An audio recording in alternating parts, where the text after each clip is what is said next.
Hello and welcome back to Citizen Pew. This is Citizen Pew Commentary, and today I'm going to talk about why I think you should own single shot breakover shotguns. Right now, I know some of you probably own some, and some of you are probably like, I don't ever want to own one, right? And I get it, that's fine.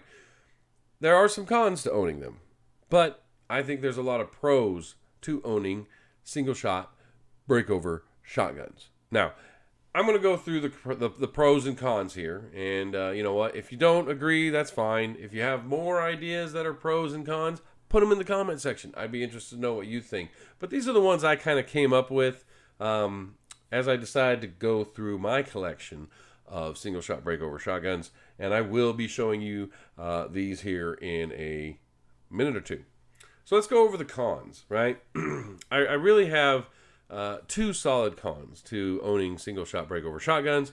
And the first one is they're a single shot, right? So if you're looking for home defense, personal defense, whatever, not the best option by far, right? Far from the best option, being a single shot. Now, there is a little bit of personal protection that can be applied using a single shot breakover shotgun. And I'll put that in the pros con and I'll touch on it there. But as far as the general need for personal defense, self-defense, and home defense firearms, they're not really keen to that. The other con I had was that they take up room in your safe, right?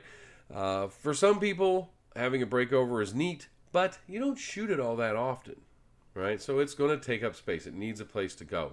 And if you have a family and you have kids and you got all of your firearms locked up, it's going to take a slot in your safe that could be used for something else that you would prefer to have ready in the event something needs to be done. So it does take up space, right? Now, that said, those are the cons. Let's go over some of the pros. And let me know what you think. If you've got some more cons to owning single shot breakover shotguns, leave a comment in the comment section.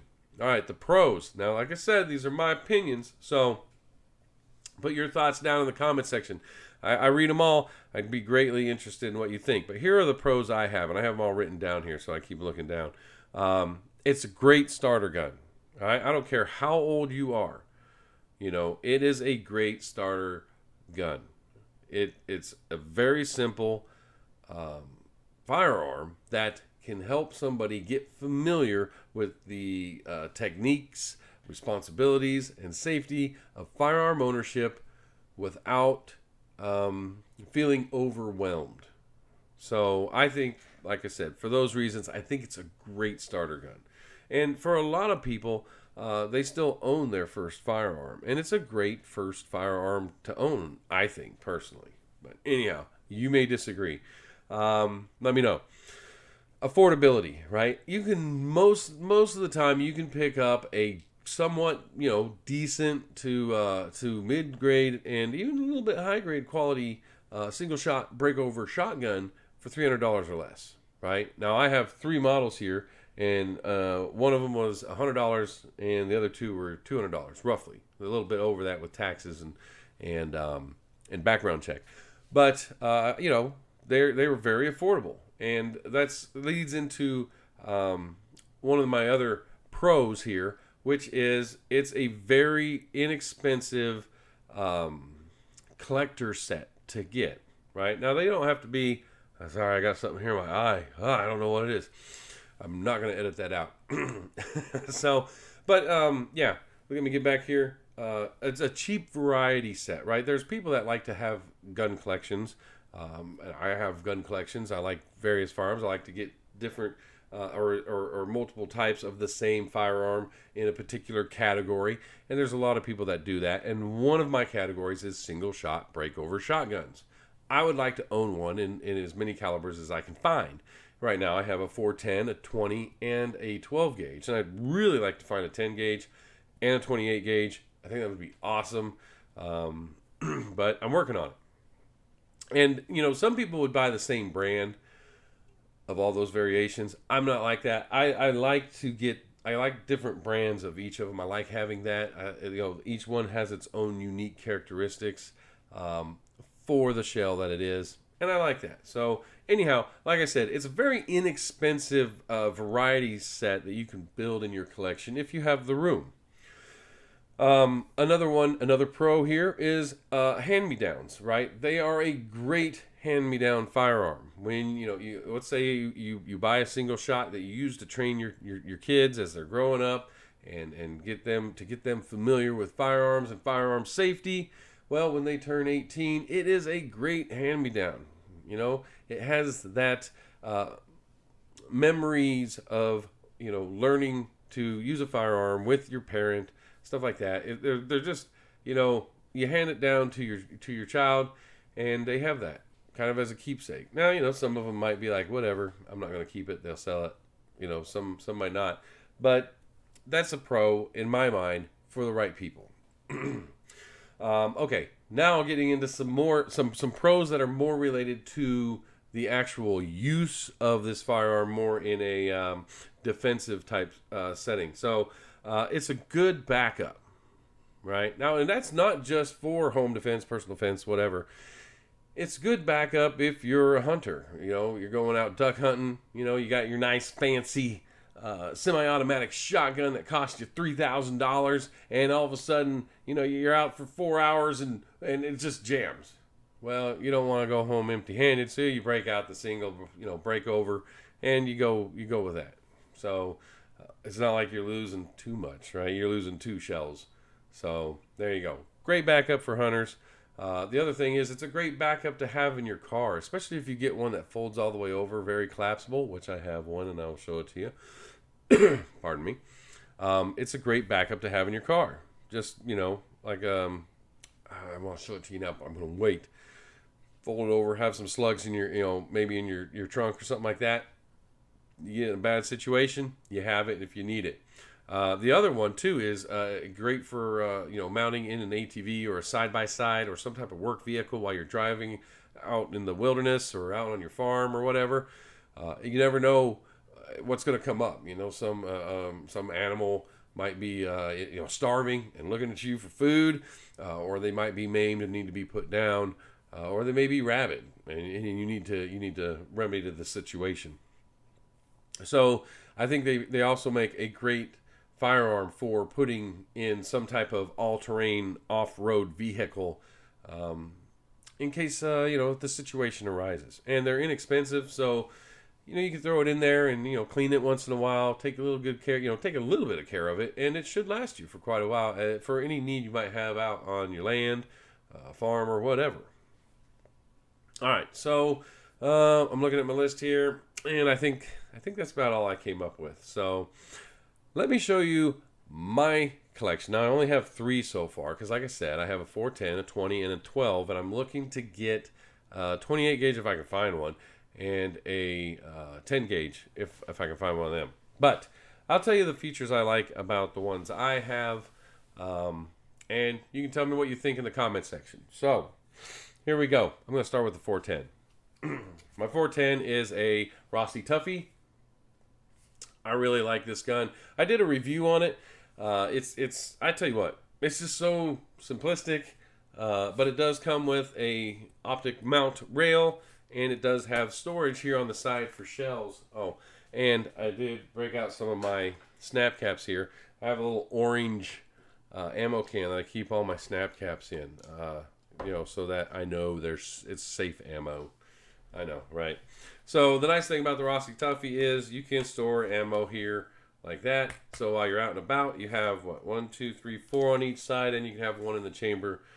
Makes it for a neat little, just walking out in the wilderness road and stuff like that. If you're on your property or whatever, you have some backup. And it's pretty easy break over. Just, push the button and it breaks over. What's really neat about this guy is when you load around in it, and this is, like I said, this is a snap cap so you can see it. There's nothing in there. And you put it in. Check this out. I'm hoping I can find this when I'm done. Okay, yeah, that had a lot of weight on it, so it fell to the floor.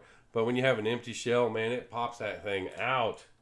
I really like that feature on breakover action type firearms is when you drop that out, it shoots the spent shell out far away. So there you go. That's my 410. It's a Rossie Tuffy. And like I said, I did do a video review on it. If you're interested. Hold on just a second. I'm going to pick up this shell before I forget where it is. All right. Next one is the 20 gauge. Now, this one I also did a video on. And this is a Rock Island Armory Imports Tradition.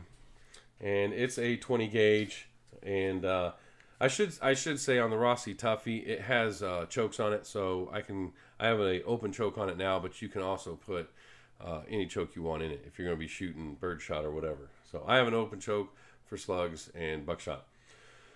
And this 20 gauge, this Rock Island Armory Tradition 20 gauge, chambered in 3-inch 20 gauge shells, is pretty neat. Now it is a smooth bore. It doesn't have chokes or anything. It's just an open bore. But here's something really neat about it. Check this out. It folds up very compact. Look at that. Right? Now I did a review on this, so you can go check it out if you want to know more. But it's really nice that it can be very compact like that. And this is something I can throw under a seat in my car, and I can throw it in the trunk, whatever. I have it, throw it back there with maybe a box of slugs, and it's a good backup. Or you can put it in, a rack on your ATV side by side or whatever you got, and it's there if you need it. So I think, it has a lot of uses, especially this feature. And there's many models that have this feature where you can fold it over. So, look for that. And like I said, I did do a video on this, so you can check it out. All right, and then here's my 12 gauge. This one's a little unique. I haven't done a video on it. I have had it to the range a couple times.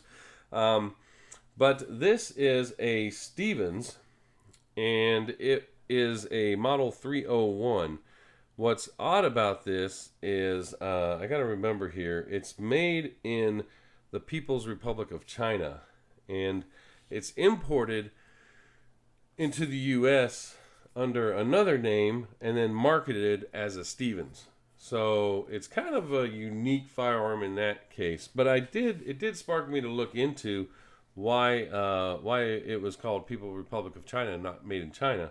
And there's an interesting thing about that. I guess they're changing how they're marketing their country, and so they're no longer saying made in China. They're saying made in People's Republic of China, or PRC, right? Yeah, PRC. So interesting, right? Anyhow, this is a 12 gauge. It breaks over. It doesn't have anything fancy on it. Just a bead at the end. And just a synthetic stock. It's a pretty nice heavy stock. This thing breaks down a little differently than the other two, but it's still pretty much just a general breakover shotgun. And one thing I do like, this one also has a very good ejector. And this is a... Ooh, that was almost bad. This, as you can see, it's got a little rubber primer. And it has a pop-open ejector too. So really neat 12 gauge breakover shotgun. I might do a video review on it. I don't know. We'll see. But I like it. So that's my collection. 1 second. I don't want to lose this thing. I probably have some of these laying around all over the place because I lose them all the time. I like to test everything with snap caps before I take it out to the range to make sure everything cycles fine. So anyhow, that's my little, OCD sometimes when I clean my firearms. But so that's my thoughts on breakover single shot breakover shotguns. I like them. And part of the reason I like them is because I'm actually building a collection of them. And, like I said, I've got the 3 I've got. If you have any recommendations for a 16 or a 10 gauge or anything else that might be out there, I can't think of anything, let me know in the comment section because, like I said, I am looking for something. All right? Let me know your thoughts on single shot breakover shotguns. Do you have some? Why do you have them? Do you have any more pros and cons that I didn't cover? Because, like I said, I read all the comments. I'd really be interested to know your thoughts. But for me, I like them. It's a great, low cost how do you say it, collection that I can work towards. It gives me kind of a motivation to go out and see what's out there and stuff like that, and to pick up stuff that is a little rare when it comes to the type of firearms that the people I know have, right? There you go. Let me know what you think. So, I don't want to start rambling on because I've been known to do that, and people have complained. They've been like, get to the point. Anyhow, I know I don't take them seriously because I'll ramble if I want, right? It's my YouTube channel, so... okay, anyhow. That's all I really have for you. The rest of the year, I am doing basically some my top picks, and then I'm taking the last 2 weeks of the year off to get ready. Well, one is, for the holidays and visit family if I can, and set up everything for next year, because I will be changing some things on my channel a little bit. Coming out with new, some new ideas, and changing my upload times and air when they get scheduled times. So anyhow, I'll do a video sometime about all that. So if you stuck around this long to hear me ramble on about that, thank you. I appreciate it. Anyhow, y'all have a good day. Thank you.